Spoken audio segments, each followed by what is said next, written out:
Stell dir vor, du wachst morgens auf. Du öffnest die Augen. Und in diesem Moment triffst du eine radikale Entscheidung. Du wirst 3 Tage lang kein einziges Wort sprechen. Keine Gespräche mit deinem Partner. Keine Telefonate. Keine Nachrichten. Keine sozialen Medien. Kein Radio. Kein Fernseher. Kein Podcast. Nichts. Nur Stille. 3 Tage. 72 Stunden. 4320 Minuten, in denen der einzige Klang, den du hörst, deine eigenen Gedanken sind.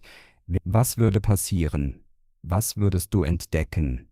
Wer würdest du ohne Worte sein? Das ist keine hypothetische Frage. Das ist eine uralte Praxis. Eine Praxis, die seit Jahrtausenden von Mönchen praktiziert wird. Von Mystikern.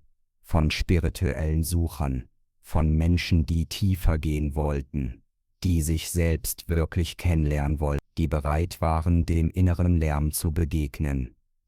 Die Schweigemeditation, oder wie die Buddhisten es nennen, Mona, das heilige Schweigen.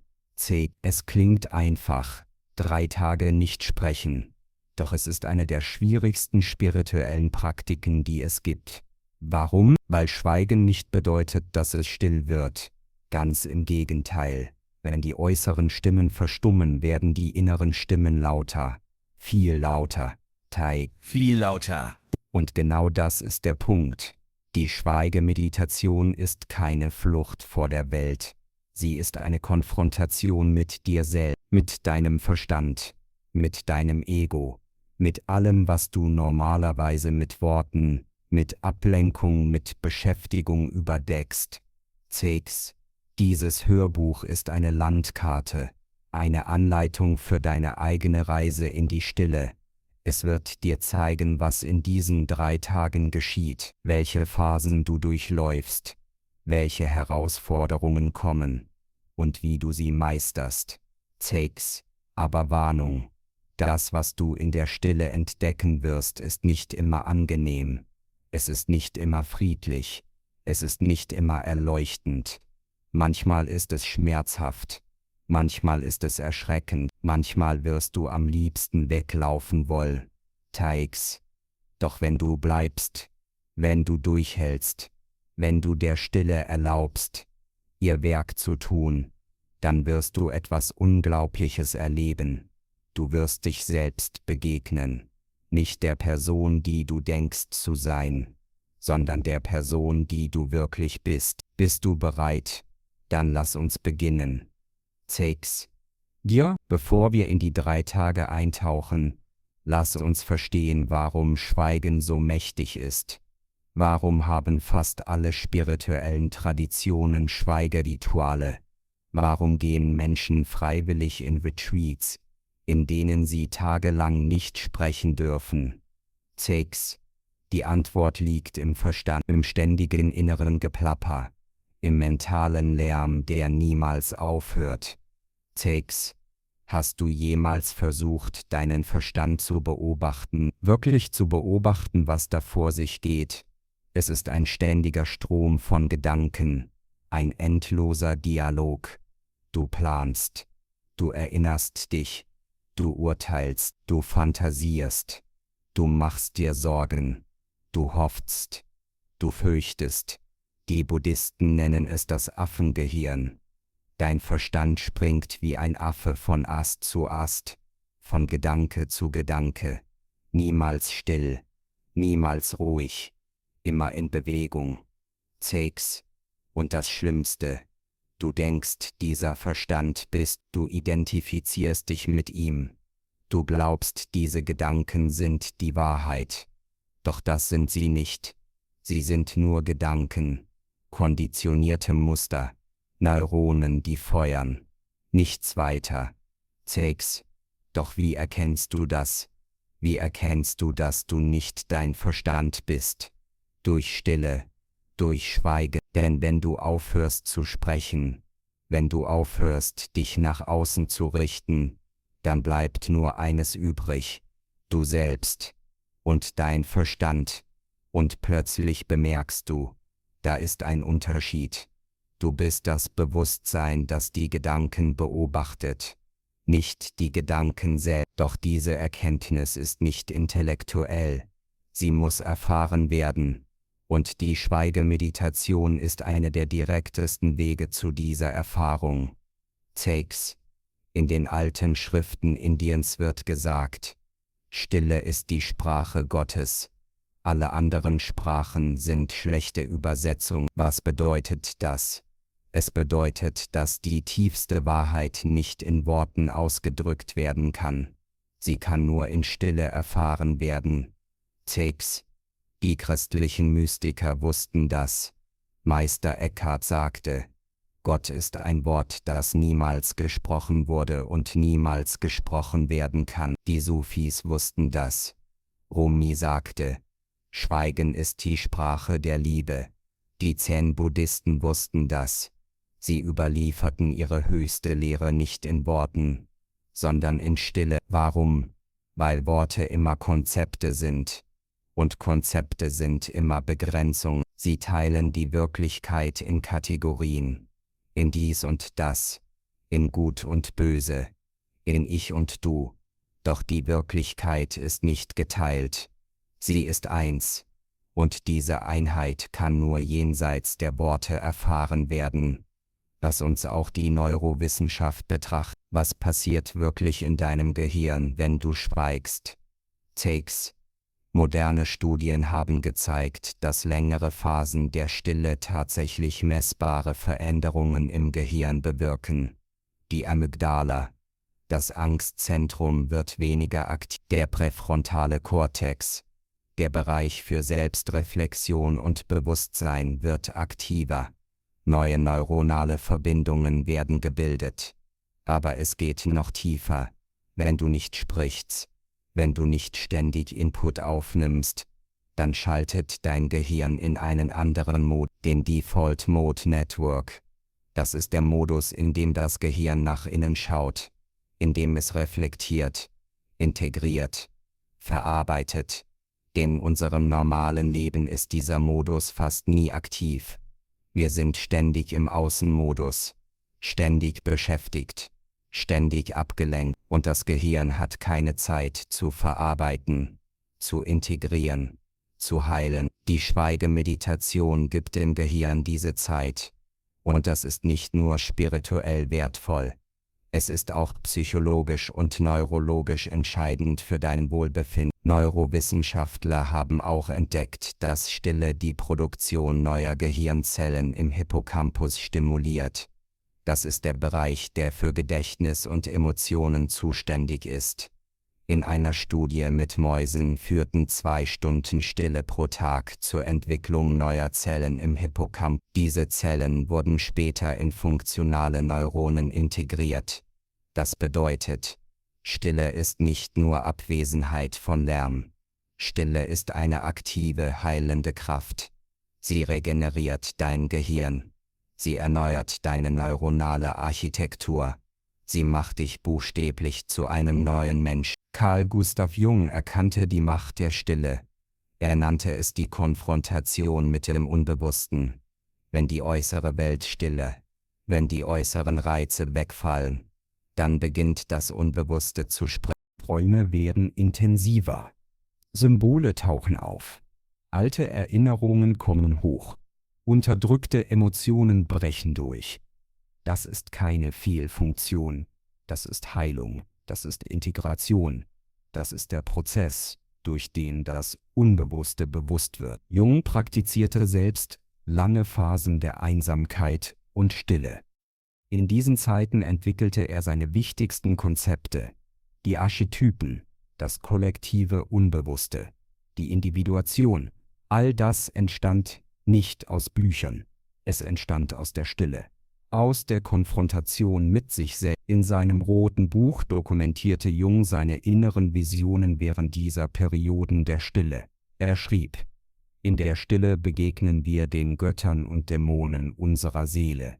Nicht als äußere Wesen, sondern als innere Kräfte, als Archetypen, die nach Bewusstwerdung streben. Diese Begegnung ist nicht immer angenehm, manchmal ist sie erschreckend, doch sie ist notwendig, Denn nur was bewusst wird, kann integriert werden. Nur was integriert wird, kann heilen. Doch lass uns praktisch werden. Wie funktioniert die 3-Tage-Schweigemeditation? Was machst du genau? Wie bereitest du dich vor? Du kannst nicht einfach morgen aufwachen und 3 Tage schweigen, wenn du mitten im Alltag steckst.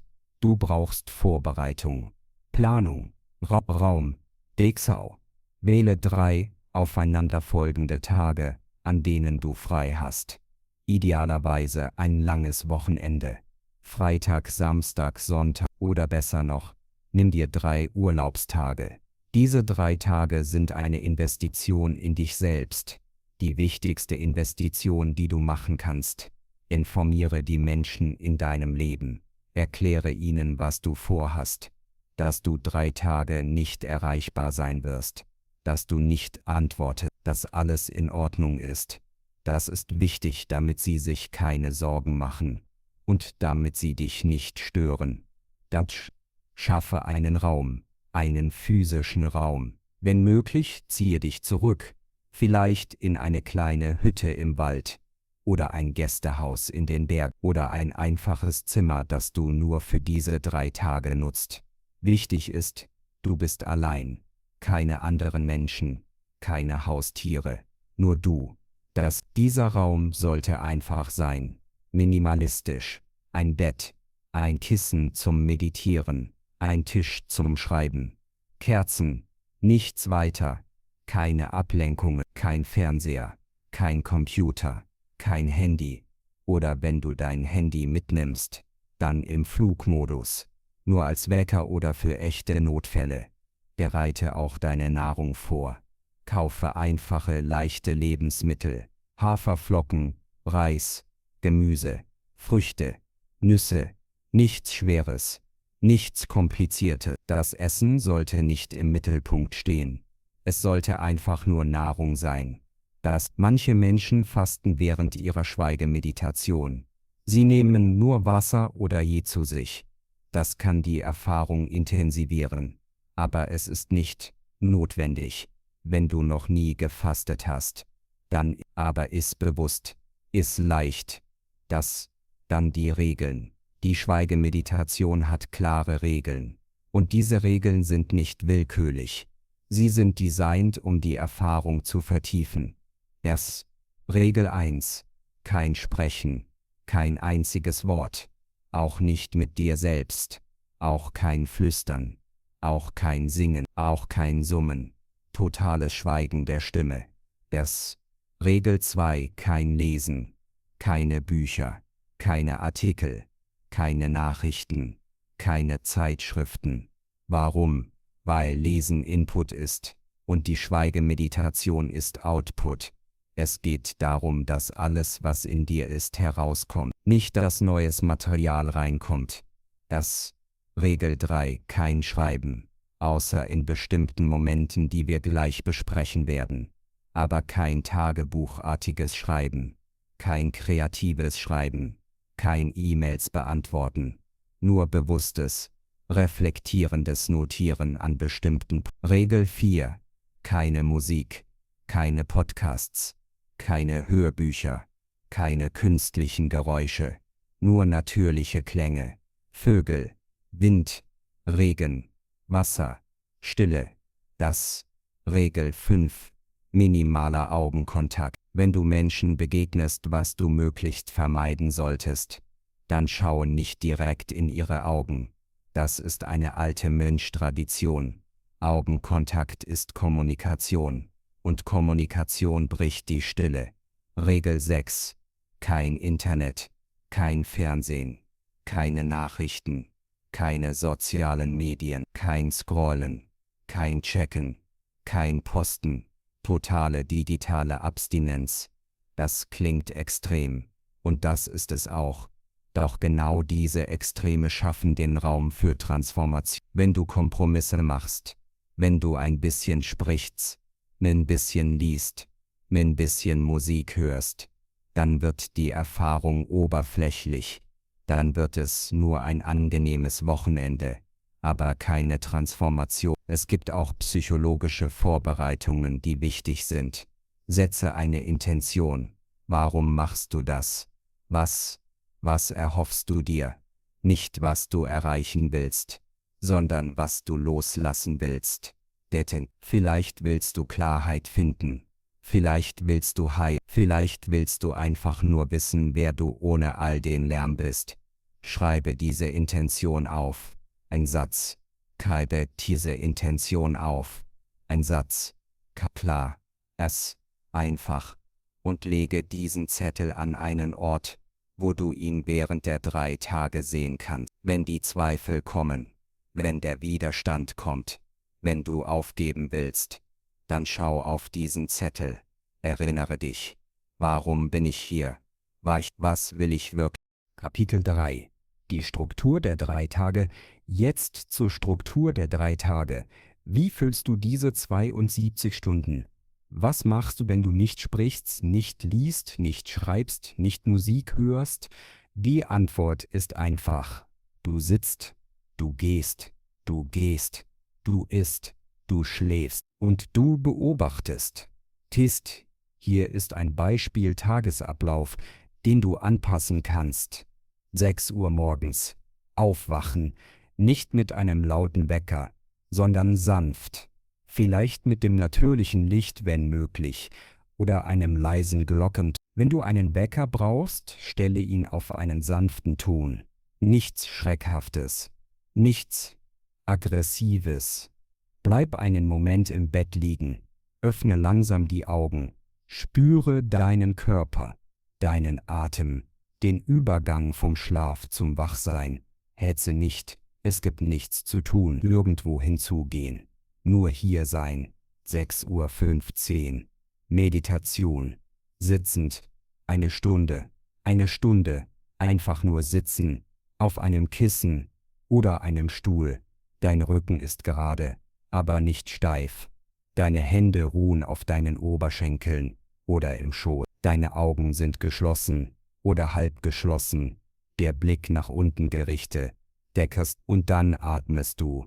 Beobachtest deinen Atem, wie er einströmt, wie er ausströmt. Du zählst nicht, du kontrollierst nicht. Du beobachtest nur, wie ein Wissenschaftler, der ein Phänomen studiert. Gedanken werden kommen. Tausende von Gedanken. Das ist normal. Jetzt du versuchst nicht, sie zu stoppen. Du versuchst nicht, sie zu kontrollieren. Du beobachtest sie nur, wie Wolken am Himmel. Sie kommen, sie gehen. Du bist nicht sie. Die erste Meditation setzt den Ton für den ganzen Tag. Sie ist dein Anker, dein Fundament. Egal wie chaotisch der Tag wird, egal wie laut dein Verstand wird, diese Meditation erinnert dich. Du bist nicht deine Gedanken, du bist das Bewusstsein, das beobachtet. 7:15 Uhr. Gehmeditation. Langsames, bewusstes Gehen, entweder draußen in der Natur, wenn möglich, oder drinnen in deinem Raum. Langsam. Sei sehr langsam. Viel langsamer als normales Gehen. Du hebst den rechten Fuß. Du spürst, wie er sich vom Boden löst. Du bewegst ihn nach vorne. Du spürst die Bewegung. Du setzt ihn ab. Du spürst den Kontakt mit dem Boden. Dann der linke Fuß. Heben. Das Bewegen. Absetzen. So komm. Das ist keine Übung zum Ankommen. Das ist eine Übung zum Hiersein. Jeder Schritt ist vollständig. Jeder Moment ist vollständig. Es gibt kein Ziel. Es gibt nur den Weg. 30 Minuten oder länger, wenn du möchtest. Manche Menschen gehen 1 Stunde, 2 Stunden. Es gibt keine festen Regeln. Höre auf deinen Körper, auf dein Gefühl. 7:45 Uhr. Frühstück. Einfach.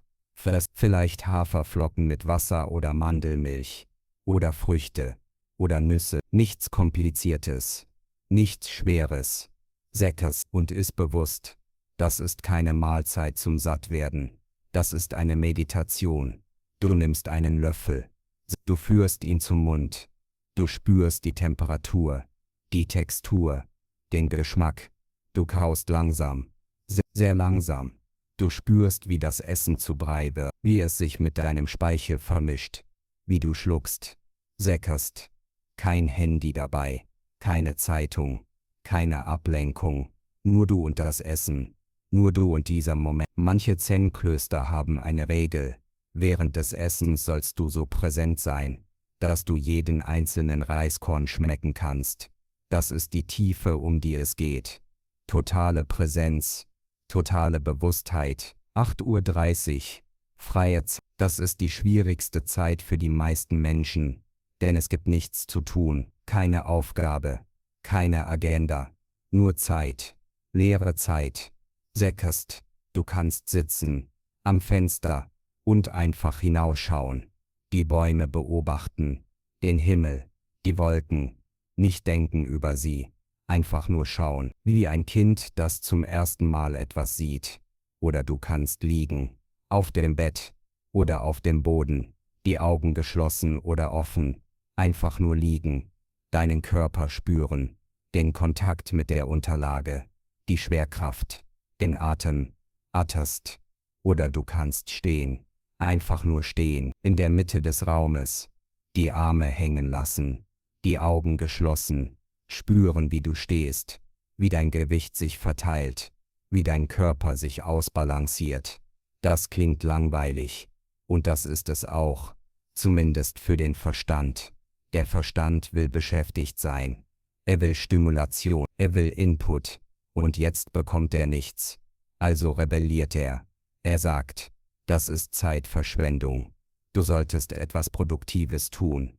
Du solltest lesen, schreiben, planen, tastern. Doch genau das ist der Punkt. Du übst, nichts zu tun. Du übst einfach zu sein. Ohne Zweck, ohne Ziel, ohne Rechtfertigung. So Coaching.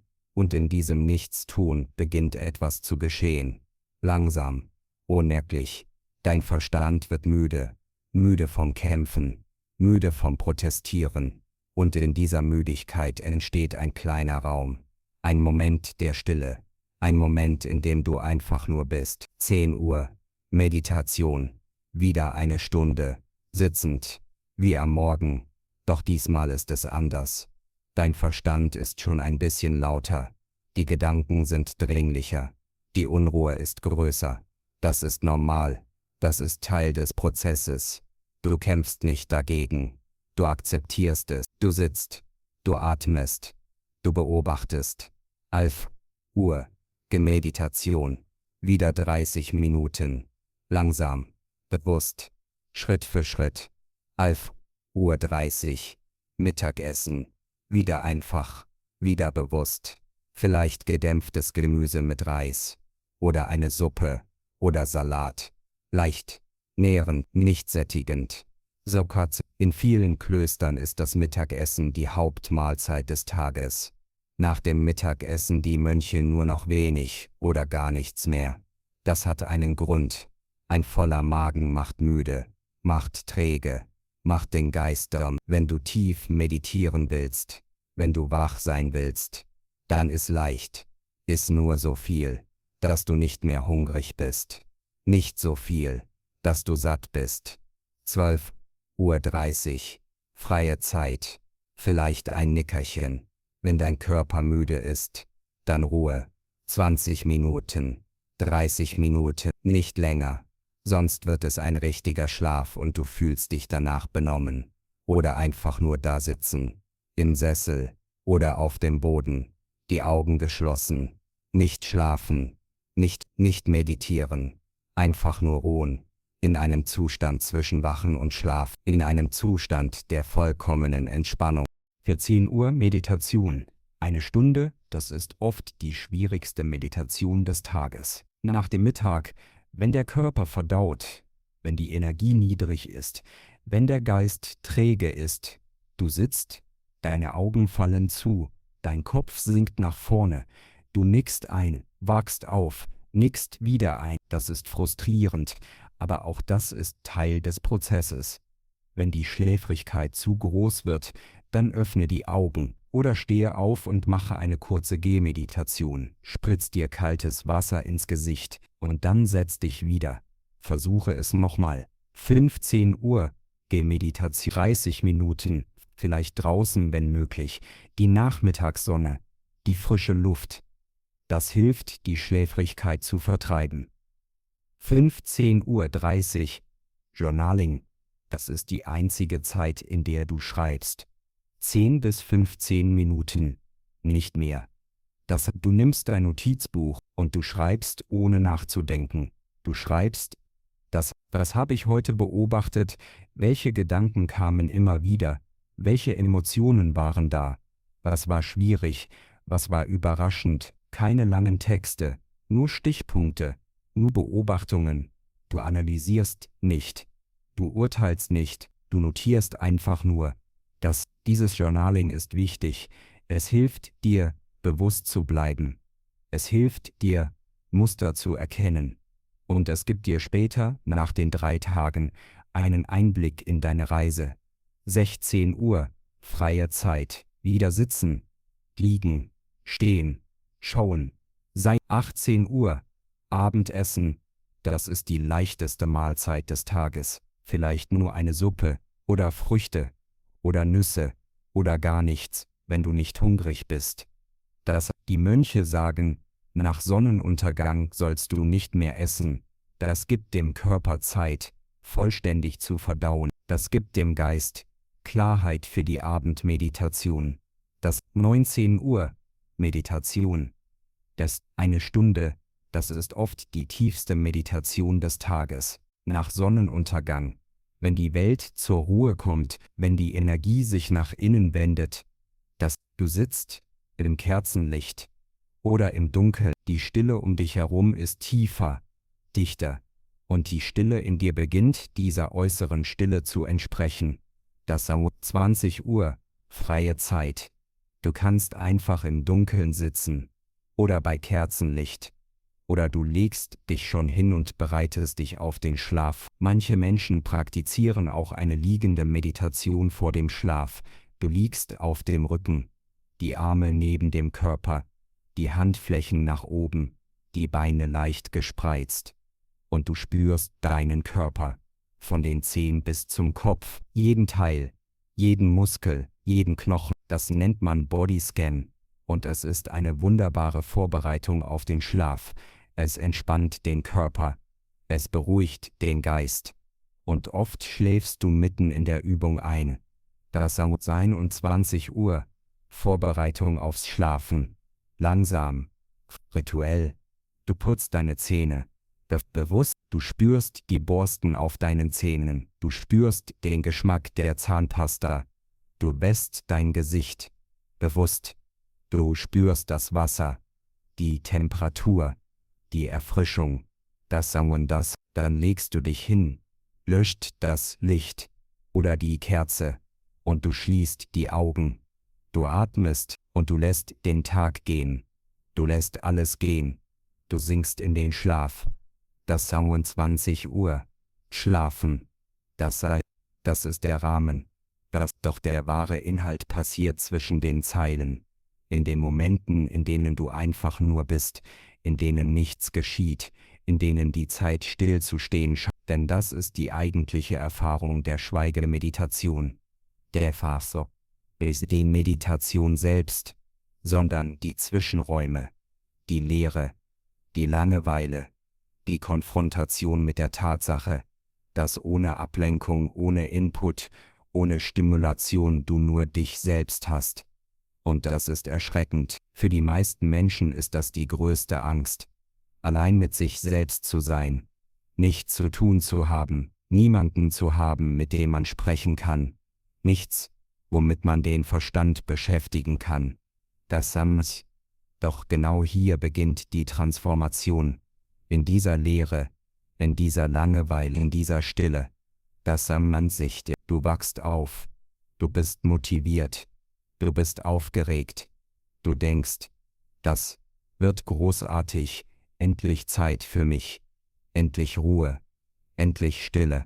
Du machst deine erste Meditation. Es fühlt sich gut an. Friedlich, ruhig, dein Verstand ist noch nicht laut. Du genießt die Stille, du genießt die Abwesenheit von Verpflichtungen, von Erwartungen, von anderen Menschen.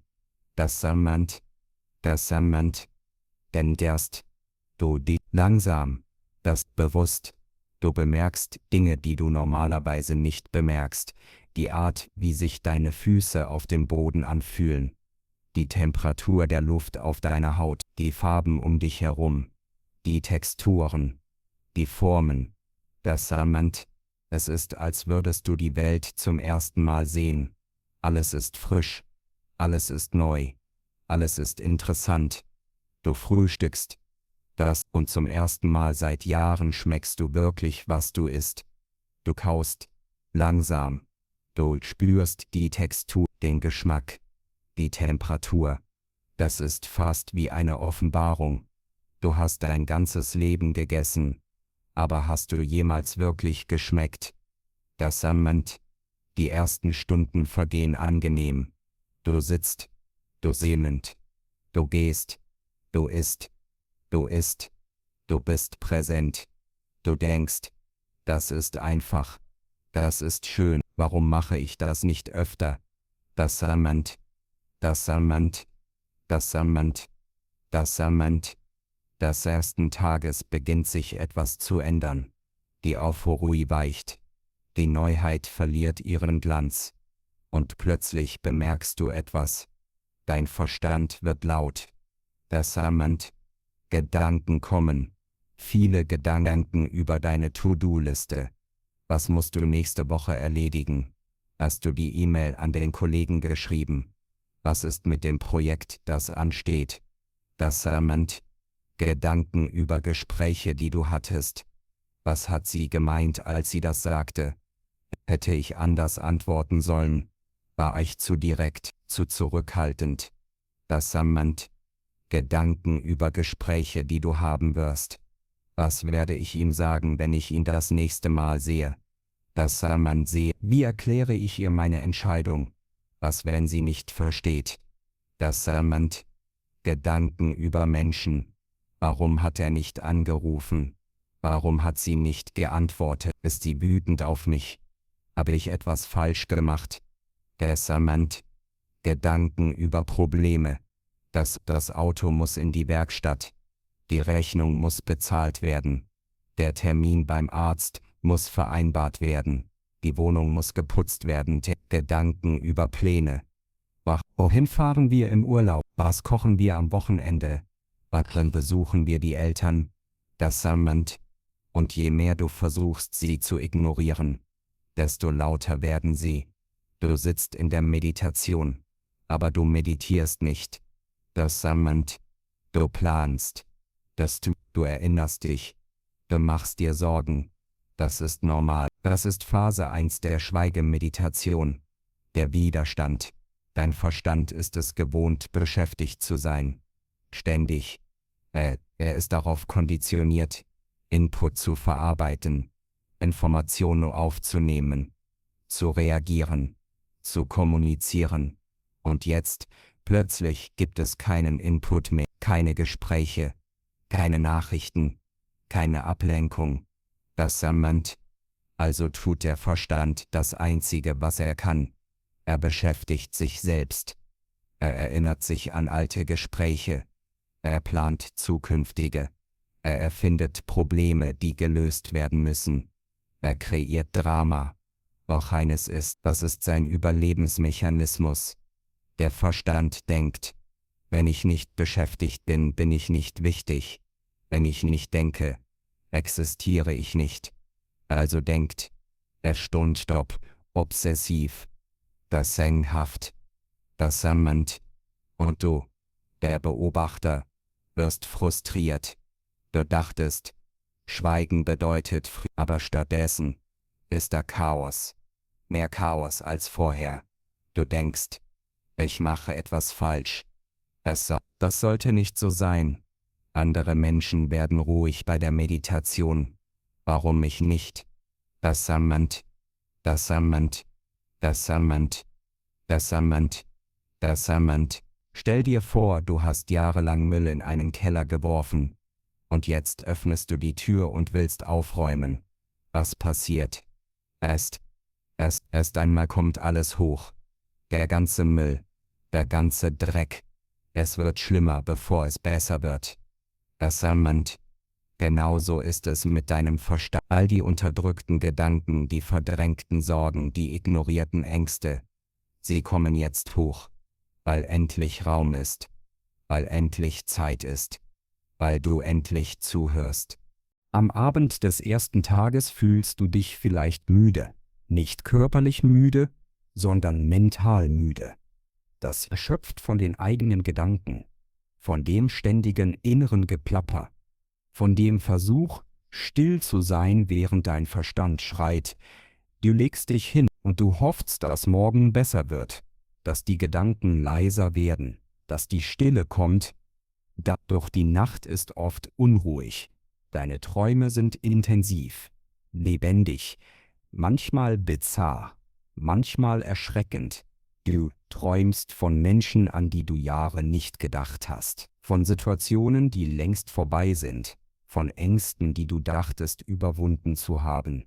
Das ist das Unbewusste, das anfängt zu sprechen. Das ist Material, das hochkommt, alte Erinnerungen, verdrängte Emotionen, unverarbeitete Erfahrungen. Jung würde sagen, das Unbewusste nutzt die Gelegenheit. Die Gelegenheit, gehört zu werden. Denn im normalen Leben bist du zu beschäftigt, zu abgelenkt. Doch jetzt, in der Stille, ist da Raum, und das Unbewusste füllt diesen Raum. Also träumst du, wild, intensiv, und manchmal wachst du auf, mitten in der Nacht, verwirrt, desorientiert, fragend, was war das? Was bedeutet das? Und dein Herz schlägt schnell, und du brauchst einen Moment, um zu realisieren.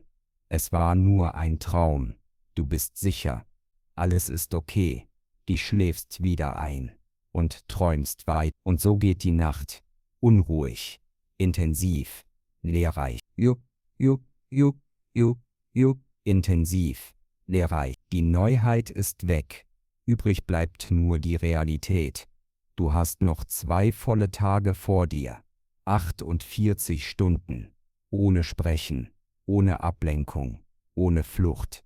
Du stehst auf, dein Körper fühlt sich schwer an, nicht krank, aber träge, als hättest du keine Energie, als würde jede Bewegung Anstrengung kosten. Das ist keine körperliche Müdigkeit, das ist emotionale Müdigkeit. Das ist der Widerstand, der sich jetzt voll zeigt. Du setzt dich zur Meditation, aber es ist qualvoll. Dein Verstand rast, deine Gedanken sind laut, unglaublich laut, lauter als gestern. Du kannst kaum stillsitzen. Dein Körper ist unruhig, deine Beine schmerzen, dein Rücken schmerzt, alles schmerzt. Und dann kommen die Zweifel, massive Zweifel. Was mache ich hier? Das ist doch Unsinn. Ich verschwende meine Zeit. Ich sollte aufhören. Ich sollte nach Hause gehen. Ich sollte jemanden anrufen. Irgendetwas tun. Irgendetwas Sinnvolles. Das ist das Ego, das kämpft. Das Ego, das nicht sterben will. Das Ego, das erkennt. In der Stille verliere ich meine Macht. In der Stille werde ich durchschauen. In der Stille bin ich nicht mehr wichtig. Also kämpft es. Mit allen Mitteln. Es gibt dir 1000 Gründe, warum du aufhören solltest. Es sagt dir, dass das alles nicht funktioniert. Dass du nicht der Typ dafür bist. Dass das nur für Mönche ist. Für Heilige. Für spirituelle Menschen, aber nicht für dich. Es erinnert dich an all die Dinge, die du tun könntest. Die E-Mails, die du beantworten könntest. Die Projekte, die du voranbringen könntest. Die Menschen, mit denen du sprechen könntest. Es malt dir aus, wie produktiv du sein könntest, wenn du jetzt aufhören würdest. Es erinnert dich auch an Genüsse, an gutes Essen, an Filme, an Musik, an all die Dinge, die dir Freude bereiten. Es sagt, warum quälst du dich hier?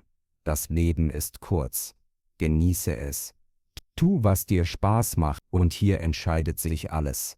Hier trennt sich der Weg zwischen denen, die durchhalten, und denen, die aufgeben. Die meisten Menschen geben an Tag 2 auf. Sie halten es nicht aus. Die Konfrontation ist zu intensiv, der Schmerz ist zu groß, der Widerstand ist zu stark. Doch wenn du bleibst, wenn du durchhältst, wenn du dem Ego nicht nachgibst, dann geschieht etwas, nicht sofort, aber langsam, im Laufe des zweiten Tages. Du gehst zur Meditation, Schritt für Schritt, langsam, es bewusst, und irgendwann mitten im Gehen bemerkst du etwas. Die Gedanken sind immer noch da, aber sie sind ein bisschen leiser, ein bisschen weniger dringend. Es ist, als hätten sie ihre Kraft verloren, sondern weil du vollständig präsent bist. Weil jeder Bissen eine Erfahrung ist, weil Essen nicht mehr Nahrungsaufnahme ist, sondern Meditation. Am Nachmittag, nach vielen Stunden des inneren Kampfes, nach vielen Meditationen, die sich wie Folter anfühlten, beginnt etwas sich zu lösen. Der Verstand wird müde, müde vom Kämpfen, müde vom Denken, müde vom Widerstand. Und in dieser Müdigkeit entsteht ein kleiner Raum, ein Moment der Stille, ein Moment, in dem kein Gedanke da ist. Nur Sein, nur Bewusstsein, nur Präsenz. Es dauert vielleicht nur Sekunden, vielleicht nur einen Atemzug, aber es ist da, und du bemerkst es, und plötzlich verstehst du, das ist es, das ist die Stille, von der alle sprechen, nicht die äußere Stille, sondern die innere. Dieser Moment ist wie ein Riss in einer Mauer, ein kleiner Riss, aber durch diesen Riss fällt Licht, und du erkennst, es gibt etwas jenseits der Gedanken, jenseits des Verstandes, jenseits des Egos. Es gibt ein Bewusstsein, das immer da ist, das immer ruhig ist, das immer still ist, und dieses Bewusstsein bist du, nicht deine Gedanken, nicht dein Verstand, nicht dein Ego, sondern das Bewusstsein selbst. Diese Erkenntnis ist nicht intellektuell, sie ist nicht konzeptuell, sie ist direkt, nicht direkt, unmittelbar, lebendig.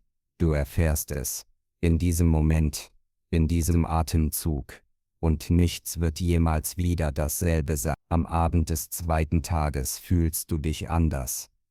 Nicht euphorisch, aber ruhiger, akzeptierender.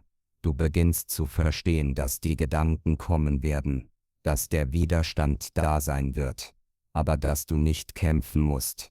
Du kannst einfach beobachten. Du kannst einfach sein. Du sitzt zur Abendmeditation. Und diesmal ist es anders. Die Gedanken kommen immer noch, aber sie sind wie Hintergrundgeräusche, wie das Rauschen eines Flusses. Das aber nicht wichtig. Das nah, aber nicht wichtig. Das nah, aber nicht störend. Du sitzt, und du bist einfach, ohne Anstrengung, ohne Kampf, ohne das Bedürfnis, irgendetwas zu erreichen oder zu werden. Du bist einfach. Die Nacht ist ruhiger als die erste. Die Träume sind immer noch intensiv, aber weniger chaotisch.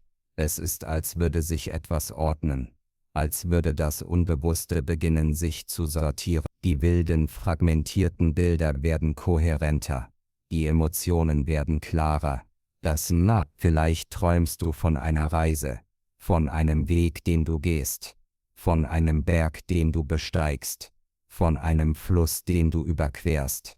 Das sind alles Symbole, Symbole des Prozesses, den du durchmachst, Symbole der Transformation.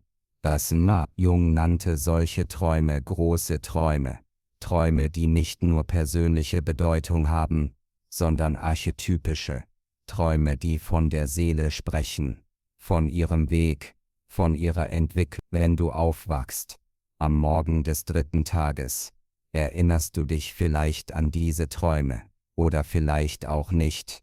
Das spielt keine Rolle, denn die Träume haben schon ihre Wirkung getan. Sie haben schon ihre Botschaft übermittelt, nicht an deinen bewussten Verstand, sondern an dein Unbewusstes, an deine Seele. Kapitel 6, Tag 3, die Transformation. Tag 3 ist der magische Tag, der Tag, an dem alles zusammenkommt. Der Tag, an dem die Transformation wirklich geschieht. Du wachst auf. Und etwas ist anders. Du kannst es nicht genau benennen. Aber es ist da. Eine Leichtigkeit. Eine Klarheit. Eine Stille, die nicht von außen kommt, sondern von innen. Du öffnest die Augen. Und zum ersten Mal seit 3 Tagen wachst du nicht mit Widerstand auf. Nicht mit Zweifel, nicht mit der Frage, warum mache ich das? Stattdessen ist da Akzeptanz, da Frieden, da ein stilles Wissen. Das ist genau richtig. Du setzt dich zur Meditation. Und diesmal ist es anders. Die Gedanken kommen immer noch. Aber sie sind leiser, weniger dringend, weniger wichtig. Du beobachtest sie, wie Wolken am Himmel. Sie kommen, sie gehen. Du bist nicht sie. Und plötzlich, mitten in der Meditation, geschieht etwas. Ein Moment der vollständigen Stille. Nicht nur keine Gedanken, sondern kein Denker, kein Beobachter, kein Ich. Nur Sein. Reines Bewusstsein. Reine Präsenz. Die Buddhisten nennen es Shunyata. Die Lehre, nicht Lehre im Sinne von nichts, sondern Lehre im Sinne von Freisein, frei von Identität, frei von Geschichte, frei von Zeit, frei von Form. In diesem Moment gibt es keine Trennung mehr. Zwischen dir und der Welt, zwischen Subjekt und Objekt, zwischen Beobachter und Beobachtete. Es gibt nur Sein. Eines Sein und unteilbares Sein. Die Mystiker aller Traditionen sprechen von diesem Moment. Die Christen nennen es die Vereinigung mit Gott. Die Sufis nennen es Fana, das Auflösen des Selbst. Die Hindus nennen es Samadhi. Die Buddhisten nennen es Nirvana. Doch es ist immer dasselbe. Das Erkennen der absoluten Wirklichkeit. Dieser Moment kann Sekunden dauern.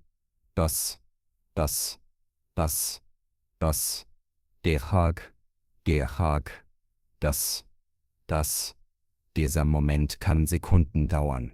Oder Minuten. Das spielt keine Rolle. Denn in diesem Moment gibt es keine Zeit. Es gibt nur Jetzt. Ewiges Jetzt. Und wenn du aus diesem Moment zurückkehrst, wenn du wieder Gedanken hast, wenn du wieder ein Ich bist, wenn du wieder in der Zeit bist, dann bist du verändert. Nicht dramatisch, aber fundamental. Denn du hast etwas erfahren, das jenseits aller Worte liegt. Du hast erfahren, wer du wirklich bist. Du bist nicht diese kleine Person mit ihrer kleinen Geschichte. Du bist nicht dieser Körper, der geboren wurde und sterben wird.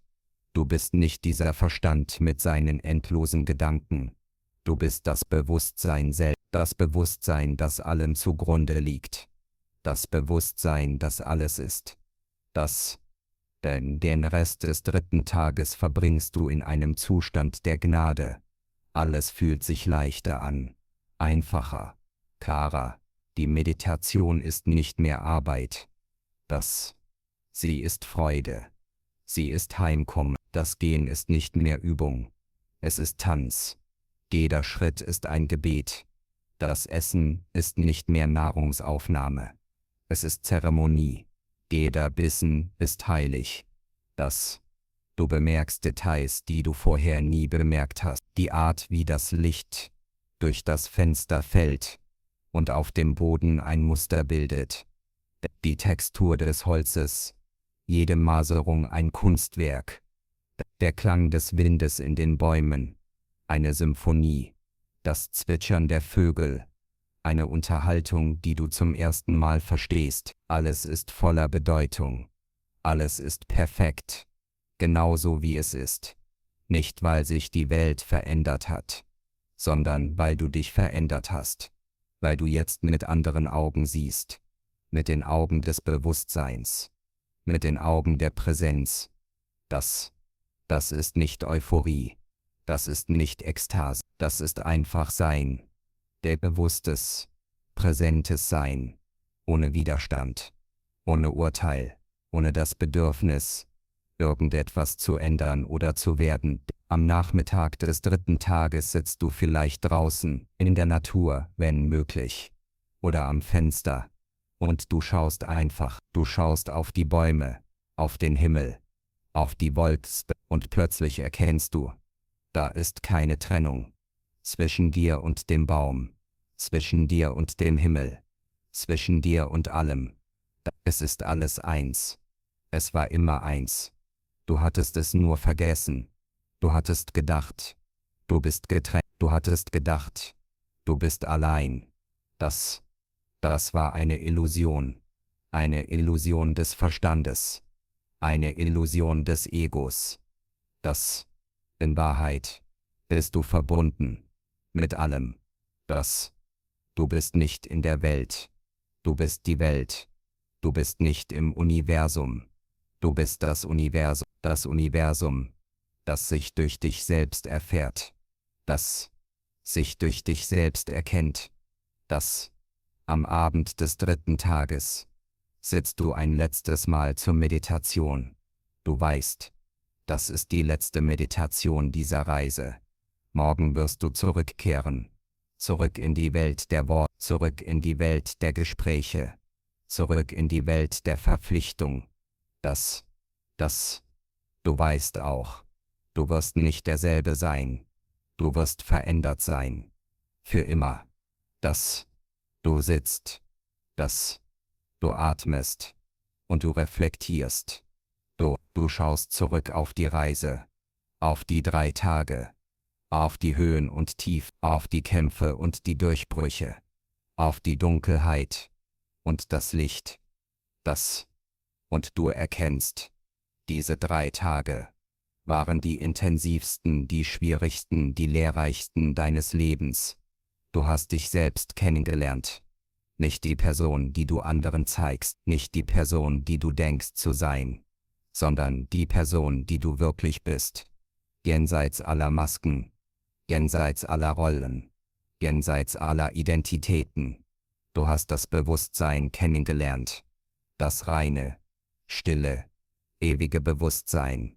Und du hast erkannt, das bist du, das warst du immer, das wirst du immer sein. Und morgen wirst du zurückkehren, zurück in die Welt. Du wirst nicht zurückkehren, wie du gegangen bist. Du wirst zurückkehren als jemand, der weiß. Jemand, der erfahren hat. Jemand, der sich erinnert. Denn die Schweigemeditation endet nicht nach 72 Stunden. Sie wirkt weiter. Sie integriert sich. Sie verändert dich auf subtile, aber tiefgreifende Weise. Am 4. Tag, wenn du das erste Mal widersprichst, wirst du etwas Merkwürdiges bemerken. Deine Stimme klingt fremd, als wäre sie nicht deine. Als würdest du die Stimme eines Fremden hören, die aus deinem Mund kommt. Die Worte fühlen sich schwer an. Unbeholfen. Als hättest du verlernt zu sprechen. Das ist normal. Dein Verstand hat sich an die Stille gewöhnt. Dein Gehirn hat neue Verbindungen gebildet, neue Wege des Seins. Und jetzt muss es sich wieder an die Sprache gewöhnen. An die Kommunikation, an das Soziale. Aber etwas hat sich verändert. Du sprichst bewusster, überlegter. Du verschwendest keine Worte mehr. Du redest nicht mehr, nur um zu reden. Nicht mehr um die Stille zu füllen, nicht mehr um dich wichtig zu fühlen. Du merkst, die meisten Gespräche sind nicht notwendig. Die meiste Kommunikation ist Lärm, ist Füllmaterial, ist das Ego, das sich bestätigen will, das gehört werden will, das existieren will. Doch du brauchst das nicht mehr. Du weißt, wer du bist. Du musst es niemandem beweisen, auch nicht dir selbst, also sprichst du nur, wenn es etwas zu sagen gibt, wenn es wirklich etwas zu kommunizieren gibt, und du hörst zu, wirklich zu, nicht nur auf die Worte, sondern auf das, was zwischen den Worten liegt, auf das, was nicht gesagt wird. In den Wochen nach der Schweigemeditation wirst du feststellen, dass du anders kommunizierst, in Gesprächen bist du präsenter, du unterbrichst weniger. Du wartest, bis der andere wirklich fertig ist. Du überstürzt nicht mit deiner Antwort. Du lässt eine Pause, einen Moment der Stille, und dann sprichst du.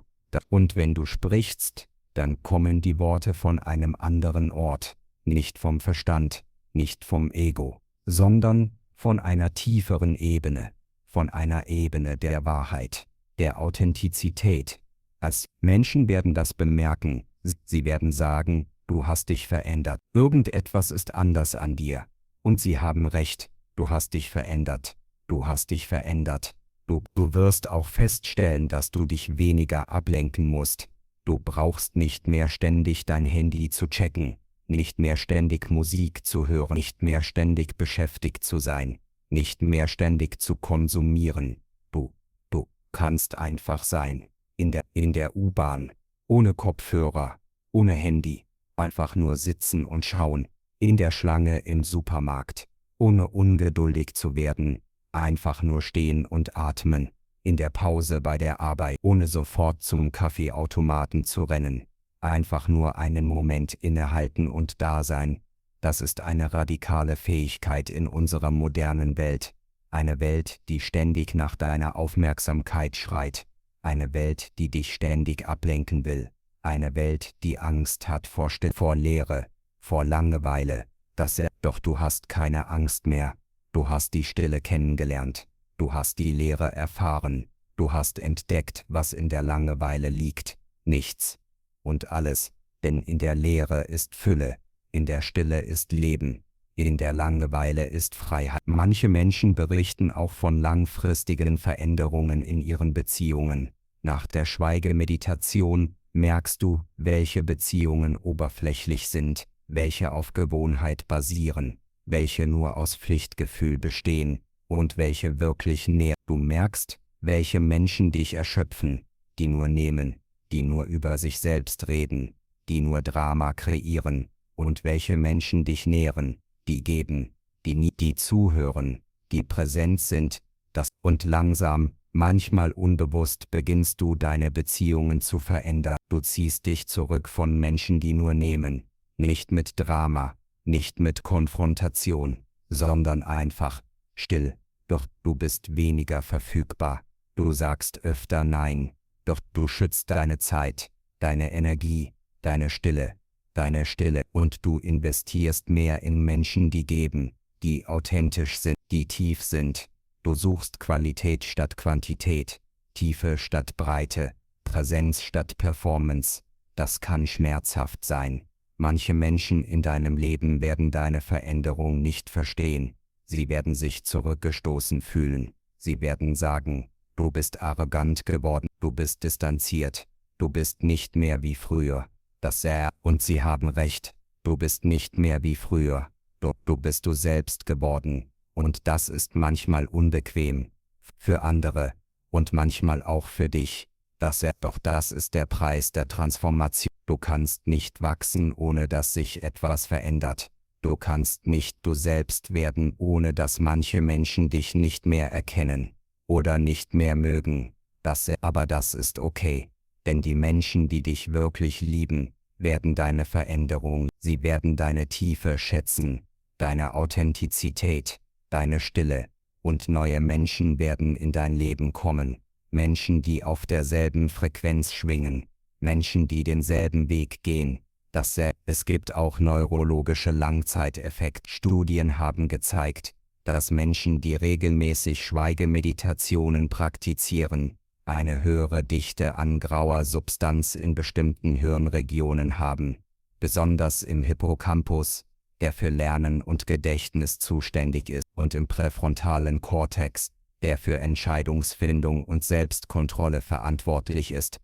Das bedeutet, die Schweigemeditation verändert nicht nur deine Erfahrung, sie verändert dein Gehirn, physisch, messbar. Du wirst buchstäblich ein anderer Mensch. Menschen berichten auch von Veränderungen in ihrer Kreativität.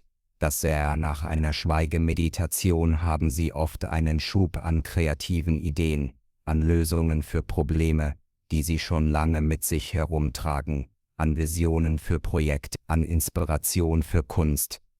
Warum? Weil Kreativität nicht aus dem lauten, beschäftigten Verstand kommt. Sie kommt aus der Stille, aus der Leere, aus dem Raum zwischen den Gedanken. Wenn der Verstand still wird, kann das Tiefere sprechen, das Intuitiv, das Weise, das Kreativ. Viele große Künstler, Wissenschaftler, Erfinder haben ihre besten Ideen in Momenten der Stille gehabt, nicht beim Denken, nicht beim Arbeiten, sondern beim Spazierengehen, beim Baden, beim Nichtstun, in Momenten, in denen der Verstand stille war und das Tiefere durchbrechen konnte. Die Schweigemeditation kultiviert diesen Zustand, sie macht ihn zugänglich, abrufbar. Du lernst, wie du in die Stille gehen kannst, wann immer du willst, wo immer du bist. Über die Schwierigkeiten, über die Dinge, die schief gehen können.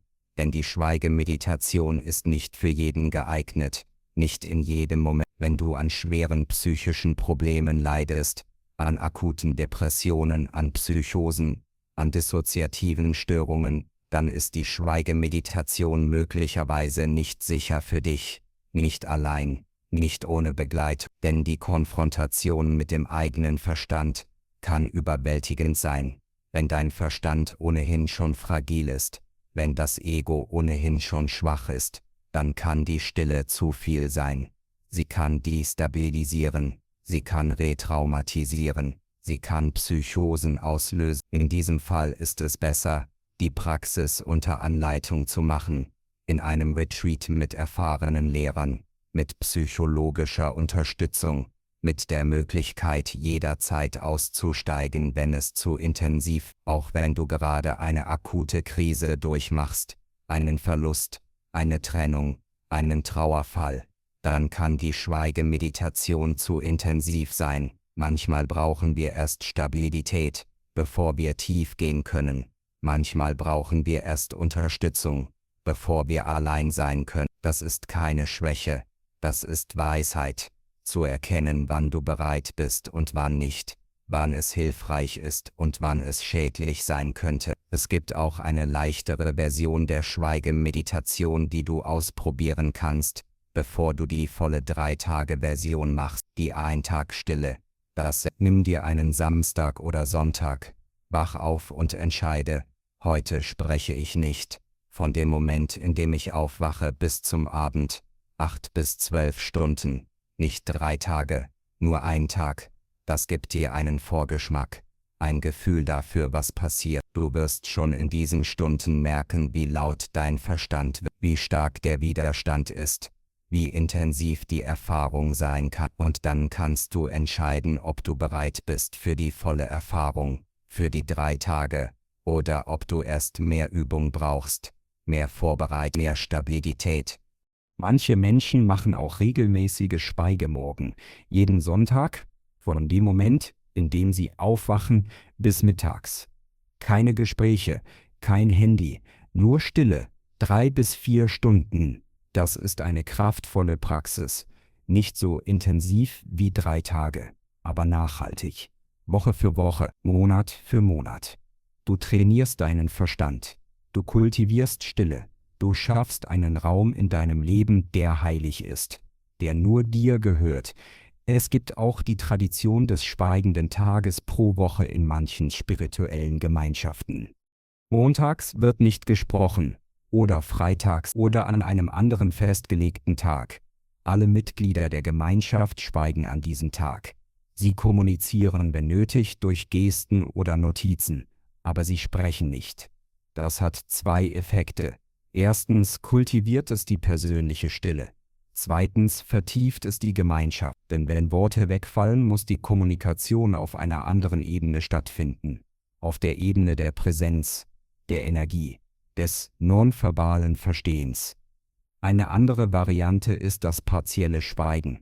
Du sprichst nur, wenn es wirklich notwendig ist.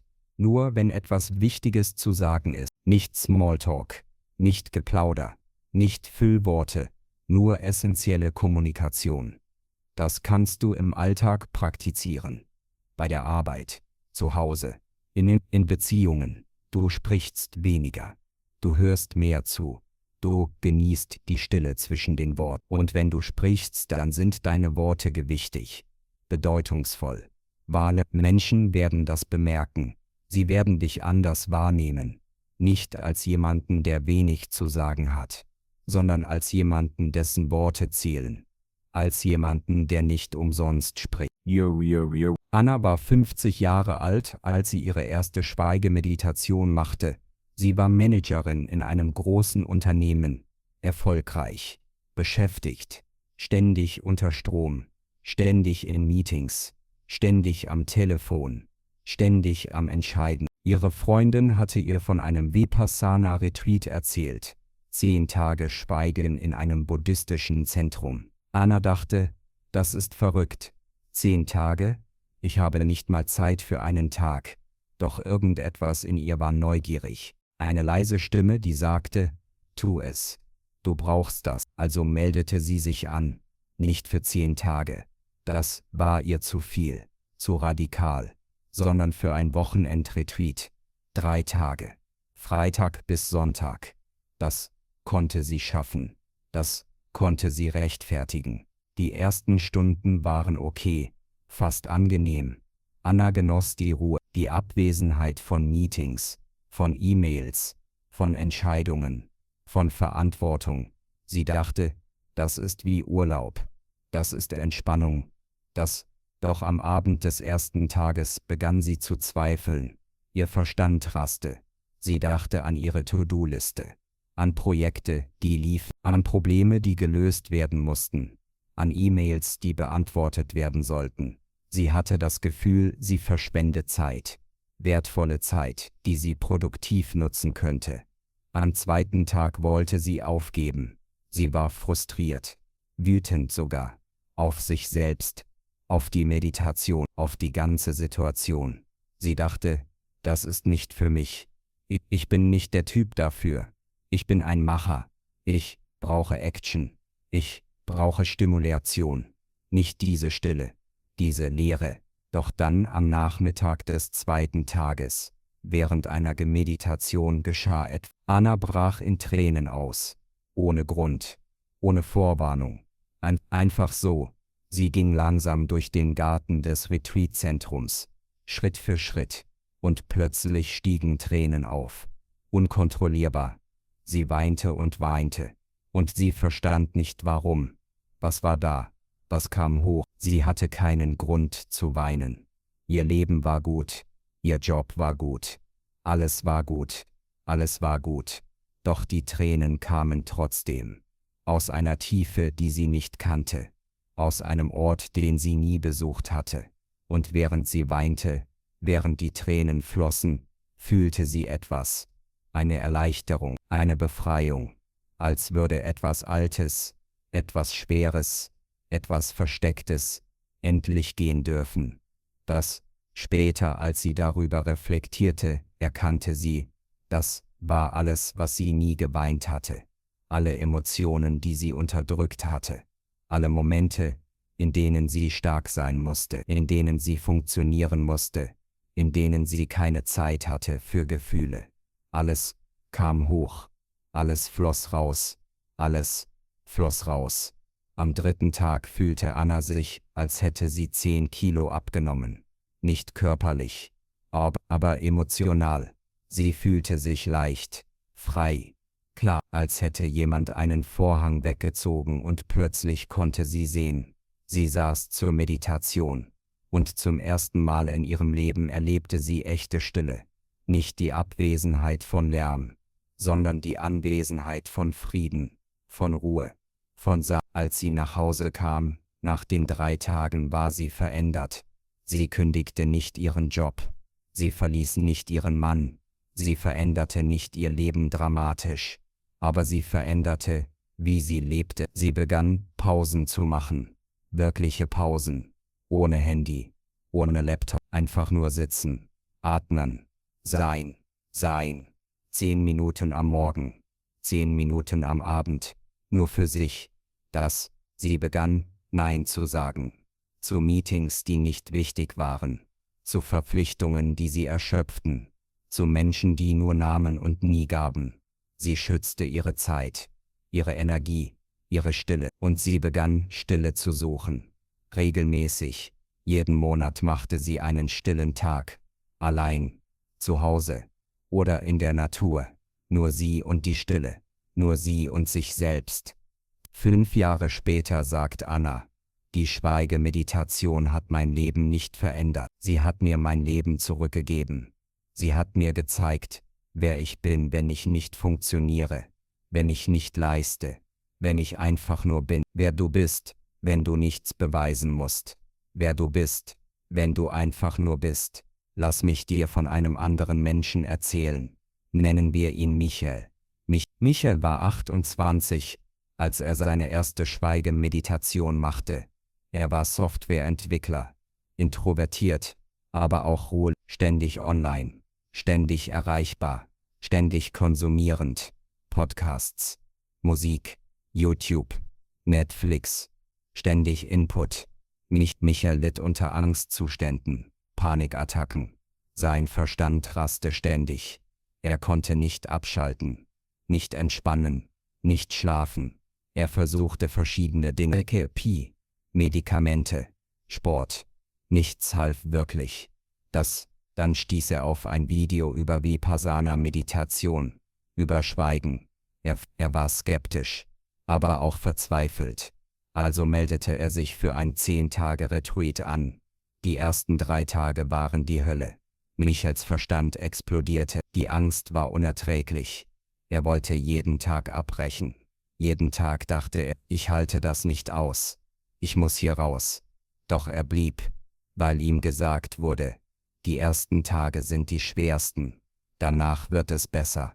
Also blieb er, zitternd, schweißgebadet. Aber er blieb, und an Tag 4 geschah etwas. Die Angst war immer noch da. Aber Michael bemerkte etwas. Er war nicht die Angst. Die Angst war ein Gefühl, das durch seinen Körper ging. Aber er war das Bewusstsein, das dieses Gefühl beobachtete. Diese Erkenntnis war revolutionär. Sein ganzes Leben hatte er gedacht, ich bin ängstlich.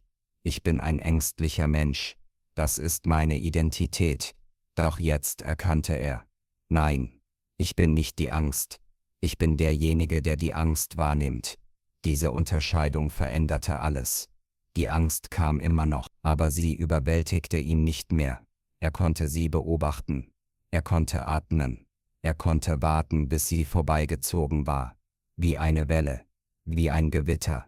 Am Ende der 10 Tage war Michael verwandelt. Nicht, dass die Angst vollständig verschwunden wäre, aber seine Beziehung zur Angst hatte sich verändert. Er hatte gelernt, mit ihr zu sein, ohne von ihr beherrscht zu werden. 2 Jahre später praktiziert Michael immer noch täglich Meditation. 1 Stunde am Morgen. Und einmal im Jahr macht er eine 10-Tage-Schweigemeditation. Als Erinnerung, als Rückkehr zu sich selbst. Die Panikattacken sind verschwunden. Nicht durch Medikamente, nicht durch Therapie, sondern durch Stille, durch Präsenz, durch das Lernen mit sich selbst zu sein. Diese Geschichten sind keine Ausnahmen. Sie wiederholen sich immer wieder bei Menschen aus allen Lebensbereichen, aus allen Altersgruppen, aus allen Hintergründen. Die Details sind unterschiedlich, aber das Muster ist dasselbe. Der Kampf in den ersten Tagen, der Durchbruch in der Mitte, die Transformation am Ende und das veränderte Leben danach. Kapitel 10: Die spirituelle Dimension der. Doch lass uns auch die spirituelle Dimension betrachten, denn die Schweigemeditation ist nicht nur psychologisch wertvoll, nicht nur neurologisch transformierend.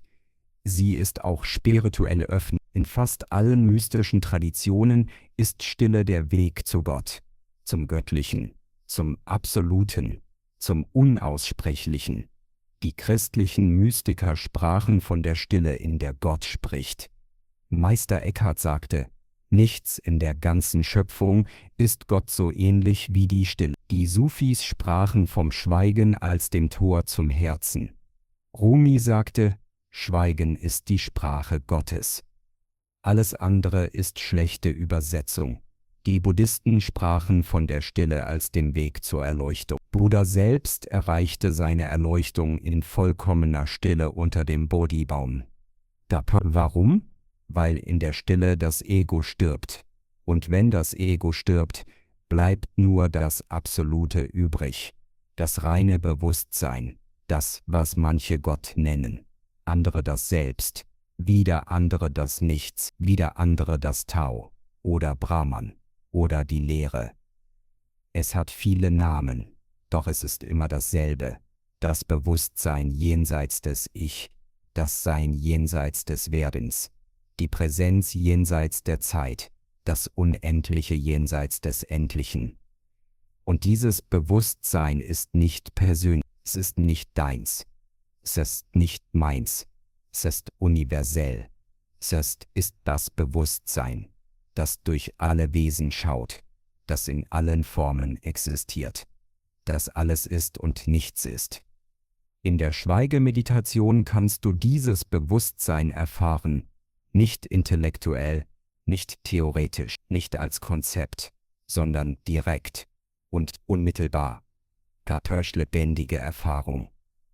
Und diese Erfahrung verändert alles, denn wenn du erkennst, dass du nicht das Ich bist, sondern das Bewusstsein, dann verlierst du die Angst. Die Angst vor dem Tod, die Angst vor Verlust, die Angst vor Veränderung, die Angst vor dem Leben selbst. Denn wie kann das Bewusstsein sterben? Wie kann das Ewige enden? Wie kann das, was immer ist, aufhören zu sein? Es kann nicht. Es ist. Und es wird immer sein. Und du bist das. Das ist nicht Glaube. Das ist nicht Hoffnung. Das ist Erfahrung. Und Erfahrung ist stärker als Glaube. Glaube kann erschüttert werden. Erfahrung nicht. Das in den Upanishaden, den alten indischen Texten steht. Tat Tevam Asi. Das bist du. Das Absolute, das Göttliche, das Bewusstsein. Das bist du. Nicht du als diese Person, nicht du als dieser Körper, nicht du als dieser Verstand, sondern du als das reine Sein. Diese Erkenntnis ist nicht arrogant. Sie ist nicht egozentrisch. Ganz im Gegenteil.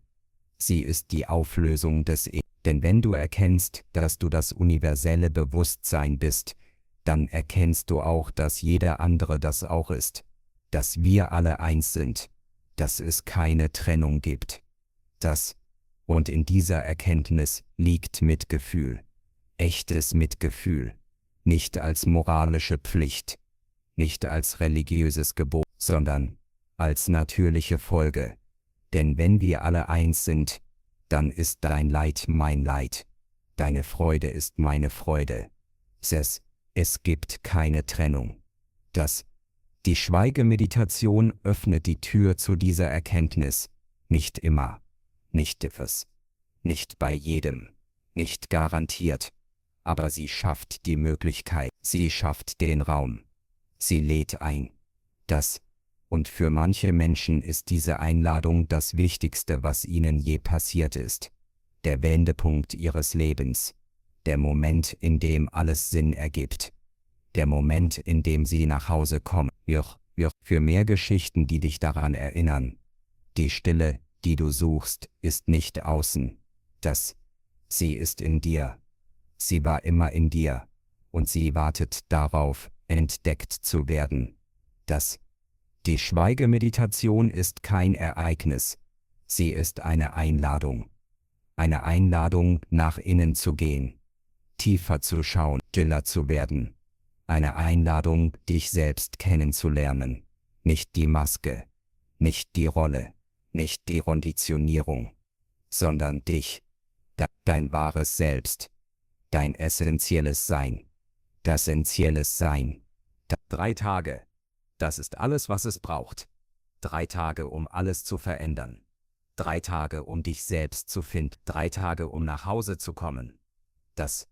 Nicht 3 Tage irgendwann. 3 Tage bald. 3 Tage, die du dir schenkst. Die du dir nimmst. Die du dir gönnst. Bist du bereit? Dann beginne. Nicht irgendwann. Jetzt. Plane deine 3 Tage. Markiere sie im Kalender. Informiere die Menschen. Schaffe den Raum. Verpflichte dich. Denn die Stille ruft. Sie ruft nach dir. Seit langer Zeit. Und es ist Zeit zu antworten. Vielleicht hast du Angst. Das ist normal. Jeder hat Angst vor der Stille, vor dem, was da sein könnte, vor dem, was hochkommen könnte, vor dem, was du entdecken könntest. Doch die Angst ist kein Grund, nicht zu gehen. Sie ist ein Zeichen, dass es wichtig ist, dass es transformativ ist, dass es genau das ist, was du brauchst. Also geh. Hab Mut. Vertraue. Die Stille wird dich nicht zerstören. Sie wird dich neu erschaffen. Sie wird dich heilen. Sie wird dich nach Hause bringen. Willkommen in der Stille. Willkommen in der Tiefe. Willkommen bei dir selbst. Die Schweigemeditation ist nicht das Ende des Lärms. Sie ist der Anfang der Stille. Der Anfang eines neuen Weges. Eines bewussten Weges. Eines Weges, der nach innen führt. Und dieser Weg ist dein Weg. Niemand kann ihn für dich gehen. Niemand kann dir sagen, was du finden wirst. Niemand kann dir die Erfahrung abnehmen. Du musst selbst gehen. Selbst schweigen. Selbst erfahren. Doch du gehst nicht allein. Millionen sind diesen Weg vor dir gegangen. Mönche, Mystiker, Suchende, Menschen wie du. Menschen, die mehr wollten, die tiefer gehen wollten, die sich selbst wirklich kennenlernen wollten. Sie alle sagen dasselbe. Es lohnt sich. Jede Sekunde der Dunkelheit, jede Minute des Kampfes, jede Stunde des Widerstands. Das lohnt sich. Denn am Ende wartet die Stille, die Wahrheit, du selbst. Also beginne. Heute. Jetzt. In diesem Moment. Die Stille wartet nicht. Sie ist schon da. Sie war immer da. Sie ist hier. Jetzt. In diesem Atemzug. In diesem Herzschlag. In diesem Moment. Alles, was du tun musst, ist zuhören. Wirklich zuhören. Mit den Ohren. Mit dem Herzen. Mit dem Sein.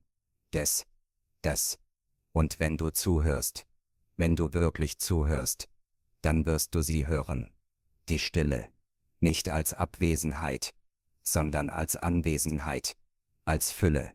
Als Leben selbst. Willkommen zu Hause.